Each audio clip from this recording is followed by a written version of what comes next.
امریکی صدر نے اجازت دے دی ہے B-52 طیاروں سے بمباری کی اور گن شپ ہیلی کاپٹروں سے. جی حالات کچھ کشیدہ نظر آ رہے ہیں. ایک جانب امریکہ کی طرف سے یہ خبریں آ رہی ہیں کہ اس نے فورسز جو وہاں پر موجود ہیں ان کو طالبان پر بمباری کے لیے کہا ہے اور اپنے جو شہری ہیں انہیں کہا ہے کہ فوری طور پر آپ افغانستان کو چھوڑ دیں. طالبان جو ہیں وہ آگے بڑھ رہے تھے, ہم نے ابھی تک یہی سن رہے تھے, سفارتکاری بھی ان کی جاری تھی, لیکن اسی دوران اب ایسا لگ رہا ہے کہ حالات کچھ کشیدہ نظر آ رہے ہیں. ایک جانب امریکہ کی طرف سے یہ خبریں آ رہی ہیں کہ اس نے فورسز جو وہاں پر موجود ہیں ان کو طالبان پر بمباری کے لیے کہا ہے اور اپنے جو شہری ہیں انہیں کہا ہے کہ فوری طور پر آپ افغانستان کو چھوڑ دیں. افغانستان کی صورتحال کچھ ایسی ہے کہ طالبان نے مزید ایسے کچھ علاقے ہیں جن کے اوپر اپنا کنٹرول حاصل کر لیا ہے, ایئرپورٹ تک کو خالی کرا لیا گیا ہے. صورتحال اتنی گھمبیر ہو گئی ہے کہ امریکہ نے بھی فوری طور پہ اپنے تمام شہریوں سے کہا کہ جو لوگ وہاں پر موجود ہیں فوری طور پہ اپنی واپسی کو ممکن بنائیں. تضادات جب زیادہ شدت اختیار کرتے ہیں تو پھر اس کے بعد ہی کوئی حل نکلتا ہے. کوئی حل تو نکلے گا افغانستان میں بھی اور پاکستان میں بھی اونٹ کسی کروٹ بیٹھے گا, لیکن فی الحال ایک افراتفری ہے اور کنفیوژن ہے اور یعنی چیزیں کسی ڈھب پہ نہیں آ رہی ہیں. پاکستان میں ہو کیا رہا ہے صورتحال دیکھیں نا, امریکہ کیا کر رہا ہے, 3-4 چیزیں سامنے آئی ہیں. ایک تو یہ آپ کو پتا ہے کہ وہ وہاں پہ کس شہر میں اپنا زرنج نہیں جہاں پہ وہ بمباری کی ہے, شمال کا شہر ہے 385 وہ کہتے ہیں طالبان جو ہیں شبرغان کی بات کر رہے ہیں. جی, اور مطلب ہرات میں تو ریزسٹ کر رہا ہے اسماعیل خان جی, لیکن جوز جان میں تو اس کے قلعے پہ قبضہ کر لیا, دوستوں کے ہتھیار ڈال دیے. اور دوستوں نے جا کے اشرف غنی سے کیا کہا, ماشاءاللہ لگا دو. کہاں سے لگا دو, گھر میں نہیں دانے اماں گئی بنانے. بھائی پیش رفت وہ کر رہے ہیں مسلسل.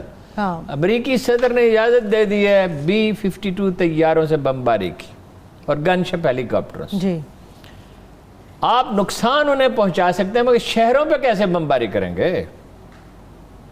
آپ انہیں نقصان تو پہنچا سکتے ہیں مگر وہ نفسیاتی بالاتری انہیں حاصل ہے طالبان کو.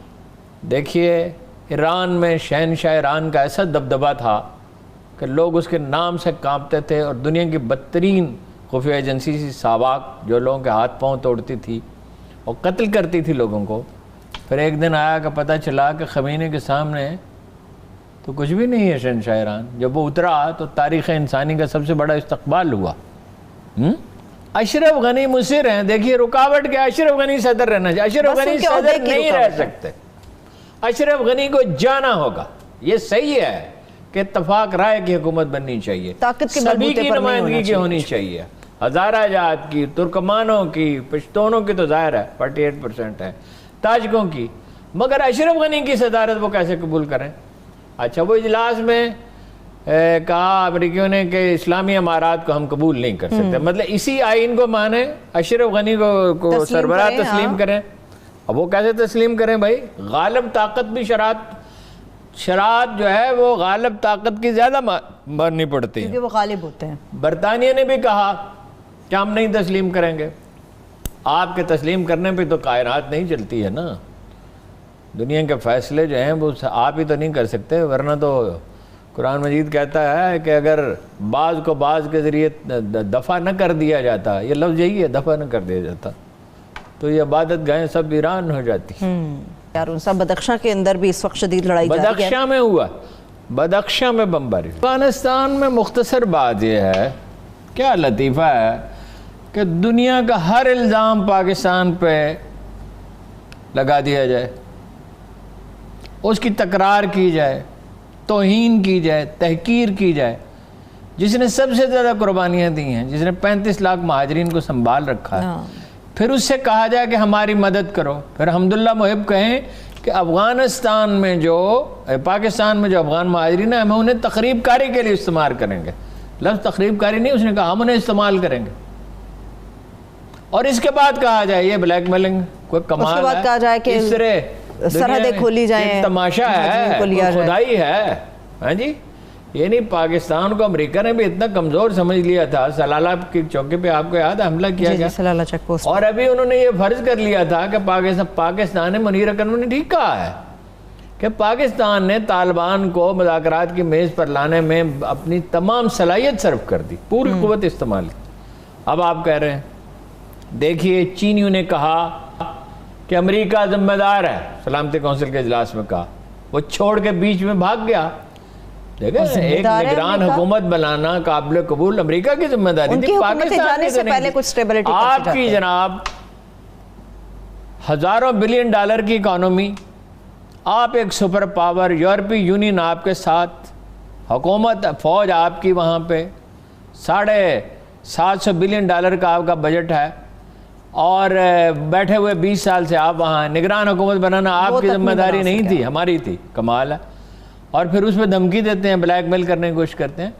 دیکھیں وقت کا دھارا ایک رخ پہ بہتا ہے جب، تو اسی رخ پہ اسے بہنا ہوتا ہے۔ وقت بدل گیا ہے، وقت سے اس کے ساتھ نہیں ہے، اشرف غنی کے ساتھ نہیں ہے، امریکہ کے ساتھ نہیں ہے، چین آگے بڑھ رہا ہے۔ روسی پریس میں مضامین چھپ رہے ہیں کہ پاکستان اور روس میں ہم آہنگی ہے افغانستان پہ۔ اچھا، ہم آہنگی کس چیز پہ؟ امن قائم کرنے کے لیے ہے۔ روسیوں کو اندیشہ ہے سینٹرل ایشیا میں، اور امریکی جو ہیں ان کا یہ خیال ہے کہ وہ دھمکیاں دے گا۔ اب وہ ایک نہیں کئی کتابیں اس پہ چھپ چکی ہیں کہ امریکی پاکستانی معاشرے کی ساخت کو نہیں سمجھتے۔ جب آپ اس طرح کے مذہب سلالہ کی چوکی پہ حملہ کیا تھا تو مجھے اب تو نام لینے میں کوئی حرج نہیں، تو مجھے جنرل کینی نے کہا کہ میں نے سپلائی بند کر کے میٹنگ طلب کی تھی، اور میٹنگ نے اس کی توثیق کی کہ آپ نے ٹھیک فیصلہ کیا۔ جب آپ بلیک میل کیسے کر سکتے ہیں قوموں کو؟ اس نے محیط یوسف نے ٹھیک کہا، وی ہیو ادر آپشنز، دوسرے راستے کھلے ہیں، سب راستے بند نہیں ہوتے۔ اس دنیا پہ حکومت اس کی ہے جس نے یہ دنیا بنائی ہے۔ لیکن ہارون صاحب پاکستان کو مختلف طریقوں سے پریشرائز تو کر رہے ہیں، ابھی جو شمالی وزیرستان والا مگر واقعہ ہوا ہے، پاکستان سپاہی ایک شہید ہوا ہمارا، اس کا مقابلہ کر رہا ہے۔ یہاں ہے نا یہ شرلیاں، کیا ان کو میں کہوں، جو روز مضمون لکھتے ہیں۔ ہاں جی، کہنا چاہتا نہیں تھا، اچھا کہہ دیا وہ اور کوئی مضمون سمجھ میں نہیں آیا۔ ہاں جی، لوگوں کا یہ خیال ہے کہ پاکستان کمزور بنیادوں پہ سے بلیک، ایک سابق وزیر اعظم نے نام بھی ملک معراج خالد صاحب نے کہا تھا کہ عالمی طاقتیں 2012 میں پاکستان کو توڑ ڈالیں گی، یہ تو 2021 ہے۔ پاکستان کے بغیر افغانستان میں اور سینٹرل ایشیا میں کچھ نہیں ہو سکتا۔ پاکستان ایک فریق ہے افغانستان میں، مشرق وسطیٰ میں، سینٹرل ایشیا میں اور جنوب مغربی ایشیا میں۔ ٹھیک ہے، لیکن ہارون جو لوگ یہ سمجھ رہے ہیں کہ یہ اتنی بڑی فوج، دنیا کی بیسٹ آرمی، یہ میزائل، یہ ایٹمی پروگرام، ابا وال، اس قوم کی ڈٹرمنیشن، اس کی ایلینیشن، اس کا امریکہ کے ساتھ جو رد عمل ہے امریکی پالیسیوں کے خلاف، یہ عرضی حقائق ہیں جنہیں ماننا تسلیم کرنا پڑے۔ ٹھیک ہے، پاکستان اب اس پہ یکسو ہو چکا ہے، یکسوئی درکار ہوتی ہے۔ اندرونی مسائل جو ہیں، جس دن قائد اعظم یکسو ہو گئے تھے نا، پاکستان بنانا ہے، قرارداد منظور ہوئی تھی، اس سے پہلے مسلم لیگ کیا تھی؟ 24% ووٹ ملے تھے مسلمانوں کو، 76% ووٹ مسلمانوں کے نہیں ملے تھے قائد اعظم کو۔ جس دن ایک منزل متعین ہو جاتی ہے اور یکسوئی ہو جاتی ہے تو دنیا بدلنے لگتی ہے۔